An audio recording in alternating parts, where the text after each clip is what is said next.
السلام علیکم، آپ دیکھ رہے ہیں کے نیوز چینل۔ ایک افسوسناک خبر شامل کرتے ہیں کراچی سے۔ ہماری نمائندہ محمودہ بانو کی رپورٹ کے مطابق خدمت انسانیت رمضان چھپا کی پریس کانفرنس۔ انتہائی افسوسناک واقعہ بلوچ کالونی میں پیش آیا۔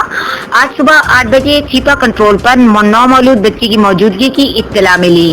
چھپا مددگار جب وہاں پہنچے تو دیکھا کہ بچی تشویشناک حالت اور خون میں لت پت تھی۔